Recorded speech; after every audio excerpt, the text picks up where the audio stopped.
aqui é um post do Vic Verme, este homem afirmou que a NASA pediu a sua ajuda. Aliás, toda vez que existe um fenômeno paranormal, Chris Bledsoe é consultado pelas agências de inteligência, pelos chapéus brancos. Então, o Chris Bledsoe é o canalizador dos chapéus brancos, pelo menos do Ocidente. O próprio Chris Bledsoe fala que a Lady também entra em contato com outras pessoas no mundo. Também existem emissários da Dama na China e nos Estados Unidos, no caso é o Chris Bledsoe, e também na Rússia. Então, este homem diz que a NASA pediu sua ajuda para entender os orbes que estavam assediando astronautas. Olha, viu, Chris Bledsoe, tem orbes e eles estão incomodando, os astronautas estão incomodados com esses orbes de plasma. O que são eles? Qual foi a resposta do Chris Bledsoe? Eles são anjos de Deus. Anjos de Deus. Lembrando que o Chris Bledsoe é uma pessoa simples. E a providência divina escolhe o coração. Não é porque a pessoa é sábio, porque ele é PhD, porque ele tem conhecimento. Isso para os seres extraterrestres, interdimensionais, é irrelevante. O que importa é o coração. O que importa é a essência, é a alma. E eles viram, né, seres angélicos que saem dos orbes. Como eu falei para vocês, tanto seres interdimensionais, assim como seres físicos, utilizam essas bolas de plasma, inclusive. Isso também é confirmado pelo próprio JP, aonde eles podem se materializar. E, no caso dos seres interdimensionais, podem assumir a forma que desejarem. Imagine, eles assumiram a forma de anjos de 38 metros de altura. E existem astronautas que confirmaram isso. Tá, meus amigos? Vários astronautas que confirmaram a veracidade desse fato. Aqui, o plasma já reconhecido por pares, 12 universidades. Né? Então, o Chris Bledsoe, aqui há estranhos encontros com anjos no espaço. Inclusive, cosmonautas russos reportaram esse encontro com esses anjos espaciais gigantescos, que se formaram a partir de orbes de plasma. Em abril de 1962, a União Soviética lançou sua ambiciosa estação espacial Salyut-7, com parte do programa soviético Salyut, que começou em 1971 e teve como objetivo enviar um total de 4 estações espaciais de pesquisa científica, com tripulação em 2 estações espaciais de reconhecimento militar com a tripulação. E eles tiveram contato com anjos espaciais. Tanto membros da primeira tripulação, assim como da segunda, porque eles achavam que era uma espécie de alucinação coletiva. E foi demonstrado que não. Este astronauta aqui, 2008, um ex-membro da frota do ônibus espacial chamado Clark McClelland, também foi testemunha dos anjos espaciais.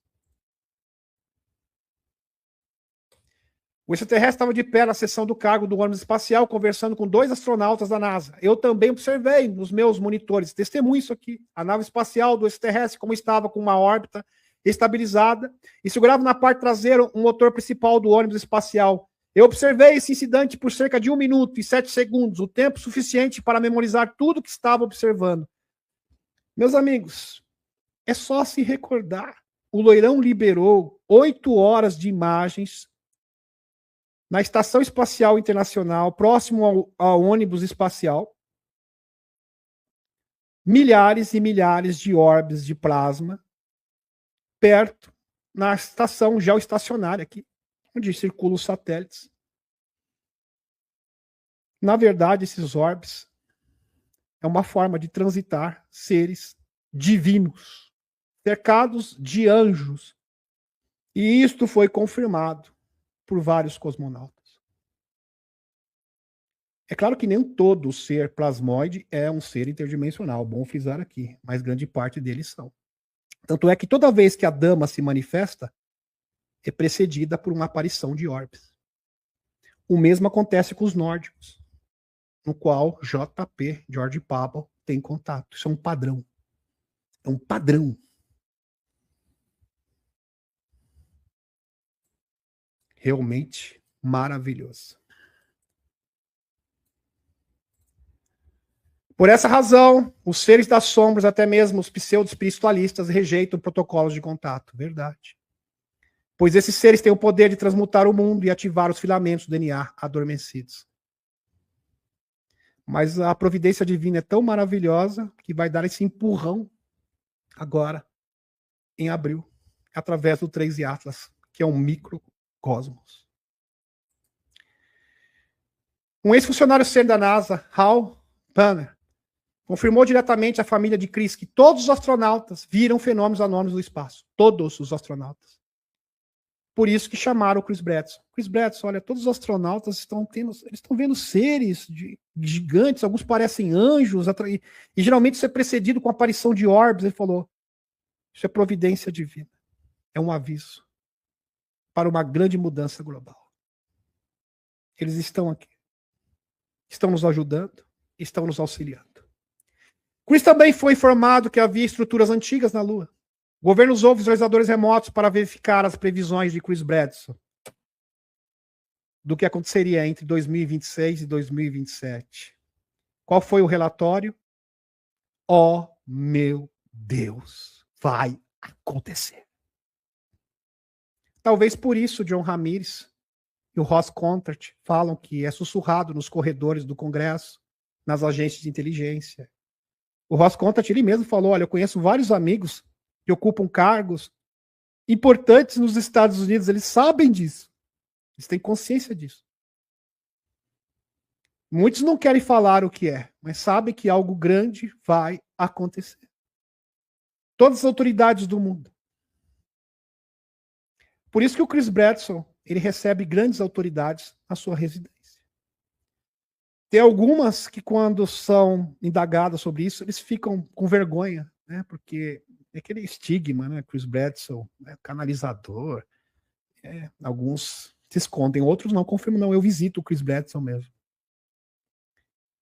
Pois é. E aqui, meus amigos, eu vou terminar com esse caso do Jake Barber. O Jake Barber se tornou amigo da família do Chris Bredson. E o Jake Barber, ele teve um encontro com uma entidade que ele mesmo disse que era o feminino sagrado, quando ele estava rebocando uma nave em forma de ovo. Ele que é um denunciante e hoje é um agente psíquico. E ele que trabalhava por uma das empresas contratadas de defesa e teve que rebocar aquela nave, né, em forma de ovo. E uma consciência feminina começou a interagir com ele. Bem interessante. Inclusive, o Jake Barber chorou copiosamente ao retratar esta experiência, ao recordar a experiência. Jake Barber chora e se emociona na entrevista e diz: um espírito lindo estava comigo e foi muito amoroso. Jake Barber é amigo pessoal do Chris Bredson, né, e da sua família. Começou a seguir protocolos para estabelecer contato com seu eu superior, uma versão angelical de si mesmo, e viu um anjo sobrevoando a sua casa. Então, através do Chris Bredson, o Instituto Skywalker de contato, o Michael Herrera também faz parte, o Michael Batista, já fizeram entrevista, estão fazendo protocolos com contato com o seu eu superior. Maravilhoso. Anjos, porque nós temos um anjo dentro de nós, que é o nosso eu superior. Estão entrando em contato. Falou, primeiro entra em contato com o anjo que está dentro de você. Jake Barber. Quis é incisivo afirmar que Loirão e muitos dos seus familiares estão cientes do seu trabalho. Uau! Donald Trump sabe do Chris Bredson. Acompanhando de perto e levando muito a sério as advertências da dama, a Lady. Jake Barber, ele fala aqui, não, era uma energia muito feminina, eu lhe digo isso na entrevista. Barber continua, ao mesmo tempo que eu sentia uma sensação de tristeza no meu coração, e era uma energia feminina daquela entidade que estava em mim, falando na minha mente. Eu sentia ela comigo. Parecia um espírito divino, mas de uma forma alguma masculino. Não era como uma alma, mas era uma frequência do qual eu estava conectado. Seja lá qual força que se manifestou naquela noite, ela está comigo até hoje. Chris Bledsoe e Jake Barbie chegaram à conclusão de que aquela entidade feminina que se manifestou naquela nave de forma de ovo era, na realidade, a grande dama. E o próprio Chris Bledsoe fala, olha, a dama não fala só comigo. Ela está me usando para falar com todas as pessoas. Ela quer entrar em contato com a humanidade inteira. Inclusive, existem outros canais. Na Rússia, na China, ele confirma. E vai surgir vários canais no mundo inteiro, no Brasil, no Chile, na Argentina. Meus amigos, estamos vivendo um grande momento. Não é à toa que eu escolhi essa imagem aqui para ser a vinheta do canal. 2026, 2027 promete. Promete e promete muito. Que nós possamos realmente ser esses canais, essa ponte para a interação com essas super consciências. Veja a convergência do 3 e Atlas, meus amigos. Perfeito. Todas as peças se encaixam, uma a uma. Tudo bem, eu compreendo que você ainda queira ser cético, mas tenta abrir o seu coração. Veja, as peças se encaixam perfeitamente, a harmonia é perfeita. Lembre-se que esses seres estão com seus braços abertos, prontos para que você tenha esse contato com o seu eu superior e lembrar que lá no fundo, na sua essência de alma, também você é um ser interdimensional, porque é esta a missão desses seres. Que a humanidade conheça a sua verdadeira origem, o seu verdadeiro potencial. Esse é o verdadeiro propósito do despertar da consciência.